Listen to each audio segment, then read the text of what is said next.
మన గౌరవమైన ప్రధానమంత్రి బర్త్డే సందర్భంగా మన స్కూల్ ఎడ్యుకేషన్ డిపార్ట్మెంట్ వాళ్ళు ఈ మూవీ చూడాలని ఓ చిన్న జీవోని అయితే విడుదల చేశారండి. ప్రతి స్కూల్కి వెళ్ళే పిల్లవాడు ఈ మూవీ అనేది చూడాలి. ఇది ఒక షార్ట్ ఫిల్మ్ అండి, స్కూల్ పిల్లలకి సంబంధించింది. చాలా బాగుంటుంది. నేను తెలుగులో మీకు అనువాదించడానికి ట్రై చేస్తాను. ఇది నిజ జీవితం పైన ఆధారపడి ఉన్న మూవీ అండి. చాలా బాగుంటుంది. ట్రూ లైఫ్తో ఇన్స్పైర్ అయినది. ఇది ఒక చిన్న స్కూల్కి వెళ్ళే పిల్లవాడి కథ అండి. ఈ మూవీ పేరు వచ్చేసి అండి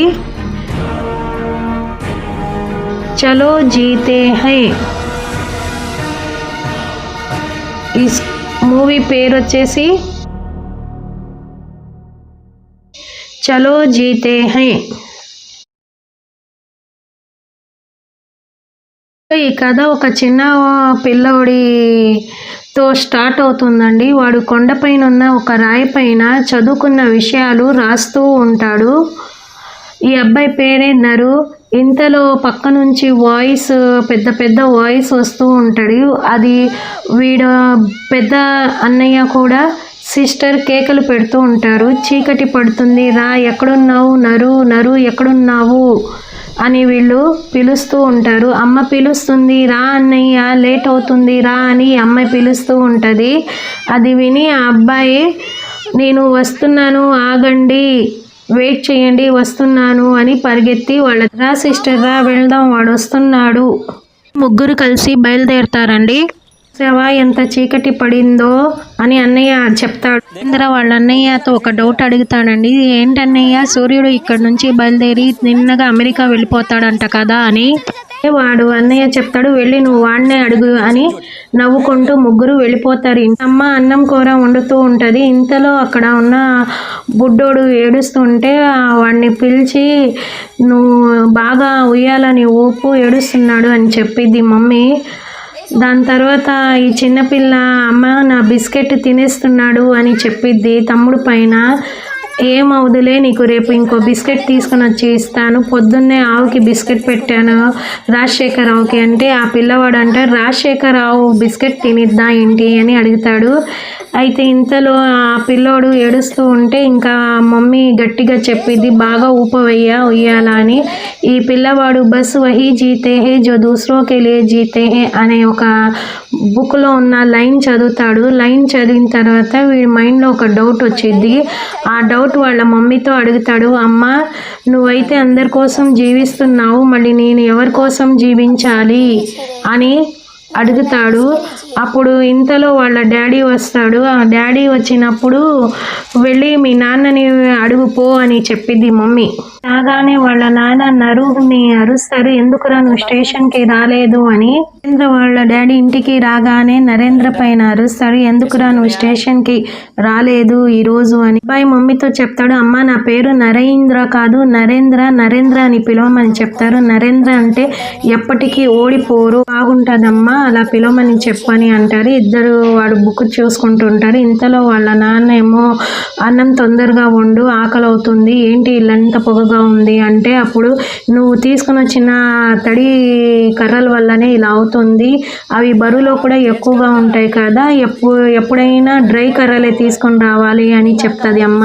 అలాగే తీసుకొని వస్తానులే అని చెప్తాడు నాన్న. ఇంతలో ఈ పెద్ద అబ్బాయి సైకిల్ తీసుకొని బయటికి వెళ్ళిపోతూ ఉంటాడు. జాగ్రత్తగా వెళ్ళిరా అని చెప్తాడు. ఈ మధ్యలో ఈ నరుకి డౌట్ వచ్చింది కదా, అడుగు అని చెప్పిద్ది మమ్మీ. నువ్వే అడుగమ్మా అంటారు. కాదు నువ్వే అడుగు అంటుంది.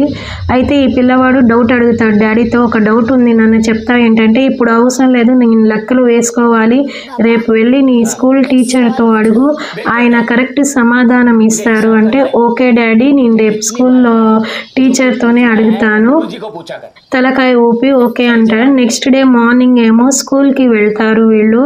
అక్కడ పిల్లలందరూ ఆడుకుంటూ ఉంటారు, అటెండెన్స్ తీసుకోవడానికి రెడీగా ఉంటారు. ఇంతలో ఆ నరు టీచర్ టేబుల్ దగ్గరికి వచ్చి సార్ నాకు ఒక డౌట్ ఉంది, మీరు ఎక్స్ప్లెయిన్ చేస్తారా అని అడుగుతాడు. అప్పుడు టీచర్ నాకు అర్థం కాలేదు, నీకు ఏ డౌట్ ఉంది అంటే అప్పుడు ఈ నరు టీచర్తో అడుగుతారు, సార్ మీరు ఎవరి కోసం బ్రతుకుతున్నారు, నేను ఎవరి కోసం బ్రతకాలి చెప్పండి అని టీచర్ ఆలోచిస్తూ ఉంటే అప్పుడు నరు క్వశ్చన్ అడుగుతాను, నేను ఏమైనా తప్పుడు క్వశ్చన్ అడిగాను ఏంటంటే, కాదురా నాన్న నువ్వేం తప్పు అడగలేదు, ముందు నీకు ఆన్సర్ తెలియాలంటే నా క్వశ్చన్కి ఒక సమాధానం చెప్పు, ఏంటి సార్ క్వశ్చన్ అని అడుగుతాడు. అప్పుడు టీచరు సుఖదేవ్, బలరాం, భగత్ సింగ్ వీళ్ళు ఎవరి కోసం బ్రతికారు అని క్వశ్చన్ వేస్తే పిల్లలందరూ సమాధానం చెప్పడానికి ట్రై చేస్తారు.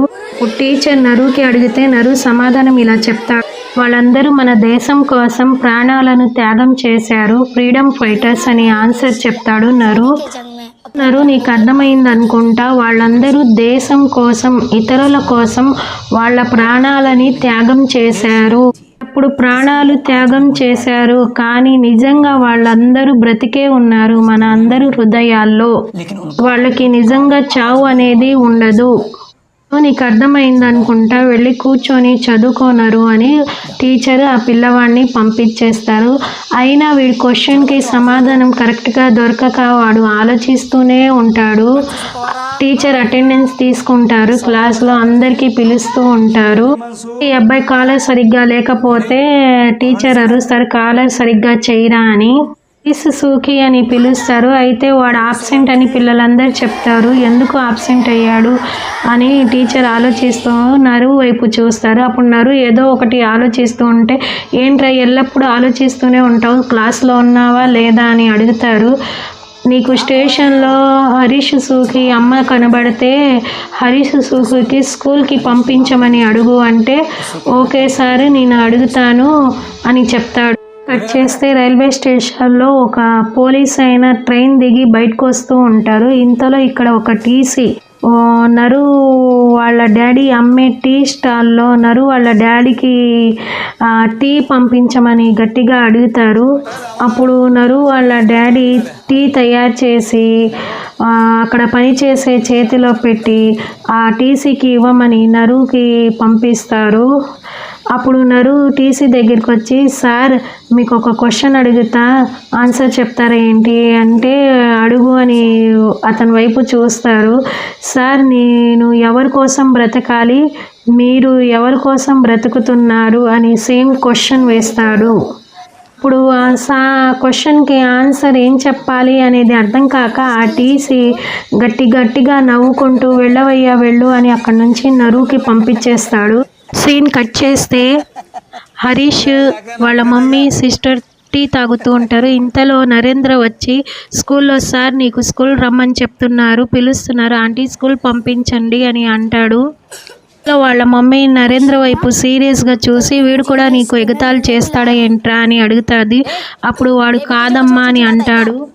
ఇంతలో వీళ్ళ డాడీ, వీడు స్కూల్లో బాగా చదువుతాడు, మంచి మార్కులు వస్తాయంట కదా, పంపించవచ్చు అంటే, మార్కులు వస్తే సరిపోయిద్దా ఏంటి, కనేసి రోడ్డు పైన పడేసి వెళ్ళిపోయాడు. వీళ్ళ డాడీ, చూసారా తినడానికి గతి లేదు మనకు, మీ పిల్లోడు వేసుకున్నాడు చూడు యూనిఫామ్, అలాంటి యూనిఫామ్ ఉంటేనే స్కూల్లో రాణిస్తారు, వీడు బట్టలు చూసారా చినిగిపోయి ఉన్నాయి, అందరూ ఎగతాళి చేస్తున్నారు, నవ్వుతున్నారు, ఏడిపిస్తున్నాడు, వీడు ఏడవడం తప్ప అక్కడ చదువు ఏం వచ్చింది, ఏం చేస్తాడు, ముందు ఇక్కడ వీళ్ళకి తినడానికే ఫుడ్ అంతంత మాత్రాన నేను పాచి పని చేస్తేనే వేయగలుగుతున్నాడు, అసలే ఈ అమ్మాయి హెల్త్ బాగాలేదు, ఇప్పుడు వీడు స్కూల్కి వెళ్ళిపోతే ఎలాగా, ఎవరు పోషిస్తారు, వీడిని కష్టమైపోయింది పోషించడం, పాచి పనులు చేసుకుంటేనే నయము, బట్టలు కూడా లేవు, స్కూల్లో చదువుతా ఏంటి అని వాగుకుంటూ వెళ్ళిపోతూ ఉంటుంది. ఆ మాటలు విని ఇద్దరు పాపం ఫీల్ అవుతారు, ఒకళ్ళ వైపు ఒకళ్ళు చూసుకొని ఫీల్ అయిపోయి అలాగా హరీష్ వెళ్ళిపోతూ ఉంటాడు.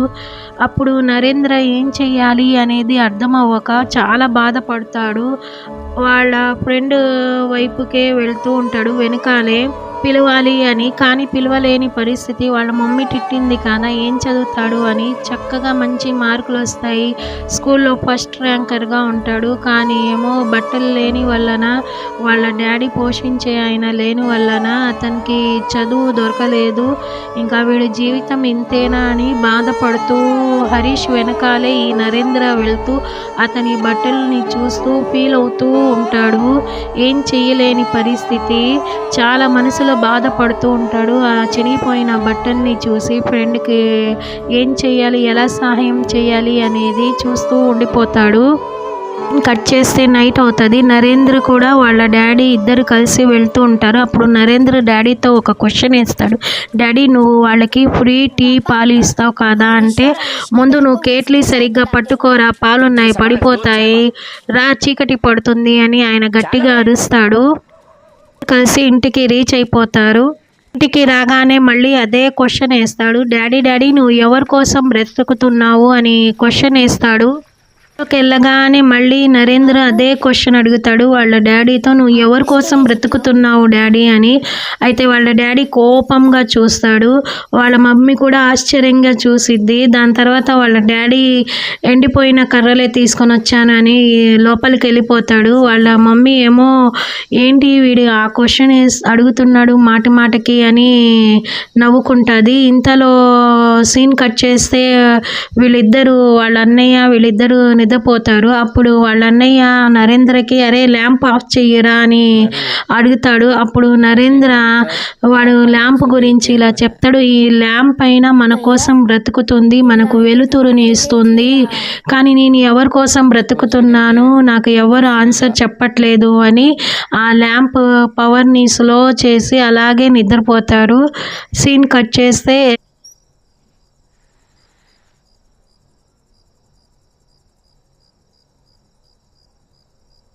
Next day early morning Harish కూడా వాళ్ళ మమ్మీ ఇద్దరు కలిసి రోడ్డు క్లీన్ చేస్తూ ఉంటాడు.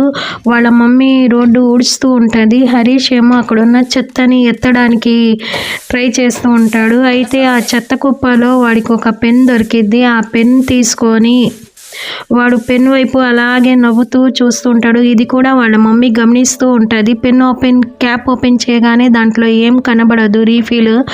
అది చూసి బాధపడతాడు. మమ్మీ వైపు చూస్తే ఆమె తలకాయ తిప్పుకుంటుంది ఏం తెలియనట్టుగా.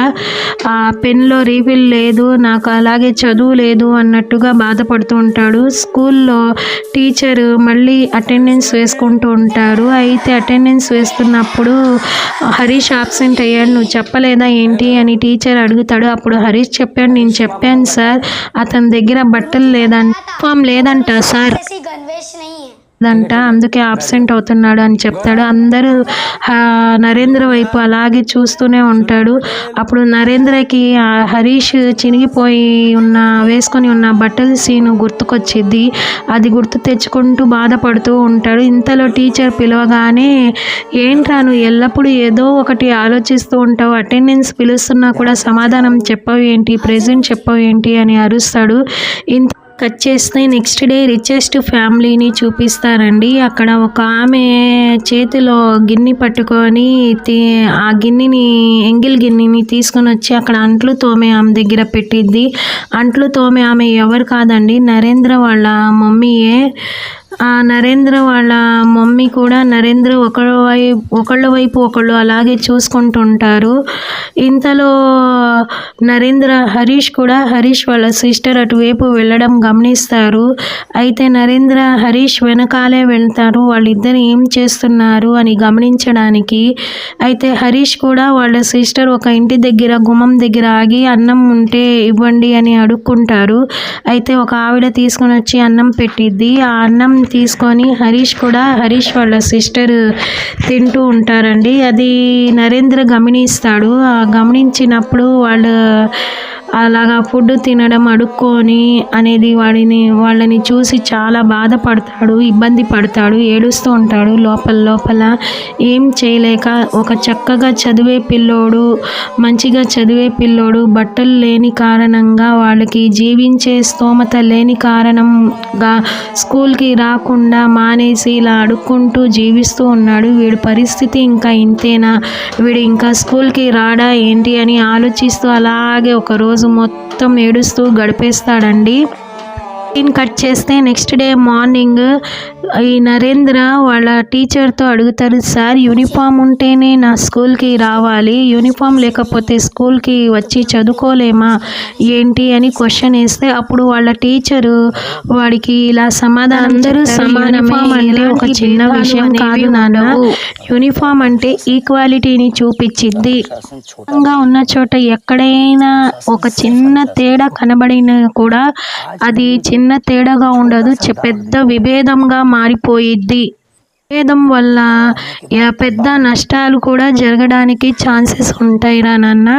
అందుకే ఎలాంటి తేడా ఉండకూడదు, అందరూ సమానంగా యూనిఫామ్గా ఉండాలి అనే ఆట కోసమే ఈ యూనిఫామ్ ధరిస్తారు. స్కూల్లో ఎలాంటి తేడాలు కనబడకుండా ఉండడానికి, అందరూ సమానమే అని చూపించడానికి అని మాస్టారు చెప్పేసి సైకిల్ వేసుకొని వెళ్ళిపోతారు. అప్పుడు ఈ నరేంద్ర ఆలోచిస్తూ ఉంటారు. నెక్స్ట్ డే మార్నింగ్ వాడి దగ్గర ఉన్న యూనిఫామ్ని వాడు చక్కగా జాగ్రత్తగా ఇస్త్రీ చేస్తూ ఉంటాడు. యూనిఫామ్ అంటే ఇంత పెద్ద మీనింగ్ ఏంటి, అందరూ సమానులేనా, అందరి ముందు అక్కడ ఎలాంటి విభేదాలు ఉండరు, డబ్బులు ఉన్న వాళ్ళు డబ్బులు లేని వాళ్ళు అందరూ ఒక్కళ్ళే అని ఆలోచిస్తూ ఉంటారు. అయితే ఈ యూనిఫామ్ ఎలాగైనా నా ఫ్రెండ్కి ఇవ్వాలి, వాడు కూడా స్కూల్కి రావాలి అని వాడు దాచుకున్న డబ్బులు ఉన్న 10 పైసలు తీసుకొని ఈ 10 పైసలతో యూనిఫామ్ వచ్చిద్దా ఏమో అని ఆలోచిస్తూ ఉంటారు. వాడికి యూనిఫామ్ కొనిపించడానికి చిన్న పిల్లోడైనా ఎంత చక్కగా ఆలోచిస్తున్నాడు చూడండి. వాడి ఫ్రెండ్కి యూనిఫామ్ కొనివ్వడం కోసం వాడి దగ్గర ఉన్న డబ్బులు తీసుకొని స్కూల్కి వెళ్ళే దారిలో దర్జీ ఉంటే అతని వైపు అలాగే చూస్తూ నిలబడతాడు. వాడి దగ్గర ఉన్న డబ్బులకి యూనిఫామ్ వచ్చిద్దా లేదా, అడగాల వద్దా అని ఆలోచిస్తూ ఉంటారు. ఇంతలో వాడి ఫ్రెండ్ వచ్చి, అరే స్కూల్కి టైం అయిపోతుంది పదరా వెళ్దాం, టీచర్ అరుస్తారు, క్లాస్కి టైం అయిపోతుంది పద, ఇక్కడే నిలబడావు ఏంటి అంటే, అలాగే వాడి దగ్గర ఉన్న డబ్బుల్ని చూసుకుంటూ దర్జీ వైపు చూసుకుంటూ వాళ్ళు స్కూల్లో క్లాస్లోకి ఎంటర్ అయిపోతారు. ఎంటర్ అయినప్పుడు అక్కడ వివేకానంద ఫోటో చూస్తూ అలాగే ఏం చేయాలి అని ఆలోచిస్తూ ఉంటాడు. ఆయన చెప్పిన మాటలు అతనికి గుర్తు వస్తూ ఉంటుంది. అయితే నెక్స్ట్ సీన్ కట్ చేస్తే ఒక చోట శివుడు వేషం వేసుకొని కొంతమంది నాటకం వేస్తూ ఉంటారు. ఆ నాటకం చూసి నరేంద్ర కూడా హరీష్ కూడా చాలా బాగా ఎంజాయ్ చేస్తారు, నవ్వుతూ ఆడుతూ పాడుతూ. హరీష్ నవ్వడం చూసి నరేంద్రకి బాగా అనిపించింది, వాడు కూడా నవ్వుతాడు, ఎంజాయ్ చేస్తూ ఉంటారు ఇద్దరు కలిసి. ఫ్రెండ్ నవ్వుతున్నాడు కదా అని వీడు కూడా నవ్వుతూ ఎంజాయ్ చేస్తాడన్నమాట. అయితే ఇంతలో ఈ నరేంద్ర మైండ్లో ఒక ఐడియా వెలిగిద్ది. ఆ ఐడియా ఏంటంటే, నేను కూడా ఇలాగా ఏదో ఒక నాటకం రాసి ఇలాగ నటించి డబ్బులు సంపాదిస్తే నేను హరీష్కి యూనిఫామ్ కొనిపెట్టొచ్చు అని అనుకుంటాడు. అలాగని నాటకం నటించాక వచ్చిన డబ్బులతో యూనిఫామ్ కొనిపెట్టి ఇవ్వచ్చు అని ఆనందంగా వాడు బయటికి వెళ్ళిపోతాడు. వెళ్ళిపోతే ఏం రాయాలి అని ఆలోచిస్తూ ఉంటే ఇంతలో ఒక గుడి దగ్గర ఓ పూజారి ఒక పువ్వుని ప్రసాదం రూపంలో పెడతారన్నమాట. అయితే అతనికి ఆ పువ్వు చూసి ఒక ఐడియా వచ్చింది, పువ్వు ప్రసాదం అనే నాటకం రాద్దాము అని అనుకొని ఇంకా దానికోసం తయారీ చేసుకుంటూ వెళ్ళి అతని మైండ్లో వచ్చే సహజమైన సంఘటనలు, వాడు ఏం చూశాడు అనేది అదే ఒక కథ రూపంలో రాస్తాడన్నమాట. రాసి వాడు ఆ కథని ప్రదర్శించడం మొదలు పెడతాడు. నా కథలో నటించడానికి ఫ్రెండ్స్ కూడా ఒప్పుకుంటారండి, వాడికి హెల్ప్ చేస్తారన్నమాట. నరేంద్ర వాళ్ళ ఫ్రెండ్స్ అందరు కలిసి హరీష్కి యూనిఫామ్ కొనిపెట్టడం కోసము అందరు కలిసి వాళ్ళు రాసిన చిన్న చిన్న కథలే నాటకం రూపంలో ప్రదర్శించడం మొదలు పెడతారు. ఆ నాటకంని చూసి చాలామంది వాళ్ళకి అప్రిషియేట్ కూడా చేస్తారన్నమాట. అయితే ఒకరోజు ఏమవుతుందంటే, వీళ్ళు ప్రదర్శించే నాటకం కొంత రియల్గా నాటకం వేసేవాళ్ళు చూసి చూసి అబ్జర్వ్ చేసి అభినందిస్తారన్నమాట. అయితే వాళ్ళు వీళ్ళ టీంలో జాయిన్ అయిపోయి మేము నిజంగా ఈ పెద్దవాళ్ళలో ఈ కథని రిప్రజెంట్ చేద్దామని వాళ్ళని టీంలో జాయిన్ చేసుకొని నరేంద్ర రాసిన కథల్ని వాళ్ళు ఫాలో అవుతారు. అయితే నరేంద్ర రాసిన కథ ప్రసాదం అనే ఆ కథకి నాటకం చేద్దామని డిసైడ్ అవుతారు. అప్పుడు దానికోసం ప్లేస్ టైం అనేది ఒక ఈవెంట్ లాగా కండక్ట్ చేసి ఆ ఈవెంట్లో నరేంద్ర రాసిన నాటకంని ప్రదర్శించాలి అని అనుకుంటారు. వాళ్ళు పాంప్లెట్లు కూడా ప్రింట్ చేస్తారు. అయితే ఇక్కడ ఆ పాంప్లెట్ డబ్బు గల వాళ్ళు ఉన్నారు కదా, రిచెస్ట్ ఫ్యామిలీ, వాళ్ళ మెంబర్స్కి కూడా ఇస్తారన్నమాట. వాళ్ళందరూ వచ్చి ఈ నాటకాన్ని చూడాలి అని రిక్వెస్ట్ చేస్తారు. అయితే ఆ రోజు రానే వచ్చింది. ఈ నరేంద్ర రాసిన నాటకమే ప్రదర్శించబోతున్నారన్నమాట. ఇక్కడ ఒక మూవీ లాగా ఈ పిల్లలందరూ ఆనందంగా తయారీ చేస్తూ ఉంటారు. ఆ టైం వచ్చింది. అయితే ఆ నాటకంలో వాళ్ళు రాసిన కథని చూపిస్తారు. చూడండి ఇతను ఏం రాశాడు. ముందు అక్కడ ఒక ఆమె, 2 పిల్లలు ఉన్నారు. దాంట్లో ఒక అమ్మాయి ఏమో కళ్ళు తిరిగి పడిపోయి ఉంటుంది. అక్కడ ఒక పిల్లోడు ఉన్నాడు. ఇద్దరు కలిసి ఏడుస్తూ ఉంటారు, లేవమ్మా లేవమ్మా అని. ఆ అమ్మాయి ఏమో లేవట్లేదు, ఆ అమ్మాయి కదలట్లేదు పరిస్థితి. అమ్మాయి ఏమో బాగా ఏడుస్తూ ఉంటుంది, పెద్ద పెద్ద కేకలు పెట్టి, అమ్మా లే అమ్మా నీకు కనీసం నువ్వు పాలైనా తాగుతావు కానీ లే అమ్మా అంటే, అరే వెళ్ళి పాలు తీసుకొని రారా అంటే ఆ పిల్లవాడు చెప్తాడు, అమ్మా ఇంట్లో ఒక మెతుకు దానా కూడా లేదు, పాలు ఎక్కడి నుంచి తీసుకొని రావాలమ్మా, పోరా వెళ్ళి తీసుకొని రారా, చెల్లెలు లేచిద్ది, అమ్మా ఇంట్లో ఒక్క మెతుకు కూడా లేదు, నాకు కూడా ఆకలి అవుతుందమ్మా, నేను ఎక్కడి నుంచి పాలు తీసుకొని రావాలమ్మా, నువ్వే చెప్పమ్మా అని. వినేమో ఆమె ఇంకా బాగా ఏడుస్తూ ఉంటుంది. ఇలాంటి దారుణమైన పరిస్థితి వచ్చేసిందా ఏంటి దేవుడా అని పెద్ద పెద్ద కేకలతో చాలా బాధపడుతూ ఏడుస్తూ ఉంటారు. ఇంతలో అక్కడ ఉన్న పెద్ద ఆయన వస్తాడు. ఏంటమ్మా ఏమైంది అని అడుగుతాడు. అప్పుడు ఆమె ఏం చెప్పిద్దంటే, ఇలాగా కళ్ళు తిరిగి పడిపోయింది, లేవట్లేదు, తినడానికి ఏం తిండి లేదు అంటే, ఏమవ్వదమ్మా డాక్టర్ దగ్గర తీసుకుని వెళ్ళంటే, డాక్టర్ దగ్గర డబ్బులే లేవు నేను తీసుకుని వెళ్ళడానికి, ఇంకా నేను ఎక్కడి నుంచి డబ్బులు తీసుకొని రావాలి, నేను చాలా పేదదాన్ని, తినడానికి తిండి లేదు అంటే, పోన్లే అమ్మ ఏమవ్వదు, పేదదాన్ని అయితే ఏంటి, ఎవరైనా దేవుడు నీ తోడు ఉంటారు, దేవుడు గుడిలో దొరికే పాదాల దగ్గర ఉన్న పువ్వు ప్రసాదం ఉంటుంది కదా, పువ్వు రూపంలో ఆ పువ్వు తీసుకొని వచ్చి మీ అమ్మాయి తలపైన పెట్టమ్మా, దేవుడు మహత్యంతో ఆ అమ్మాయి లేచి కూర్చునిద్ది, అన్ని రోగాలు పోతాయి అంటే, మనకి గుళ్ళో వెళ్ళనివ్వరు కాదండి, మేము లో కాస్ట్ వాళ్ళంటే, ఏమవ్వదమ్మా నేను తీసుకొని వస్తాను అని ఆ పిల్లవాడు వెళ్ళి పరిగెత్తి తీసుకొని రావడానికి వెళ్తాడు. ఇంతలో బ్రేక్ వచ్చింది. బ్రేక్ తీసుకోండి, విరామం తర్వాత మళ్ళీ నేను షోని ప్రదర్శిస్తామని ఆ చిన్నపిల్లోడు చెప్తాడు. అలాగే అని వాళ్ళు క్లాప్స్ కొడుతూ ఉంటారు. ఇంతలో నెక్స్ట్ సీన్ కట్ చేస్తే ఆ పిల్లవాడు గుడి దగ్గరికి వెళ్తాడు. అక్కడ ఒక పూజారి పూజ చేస్తూ ఉంటారు.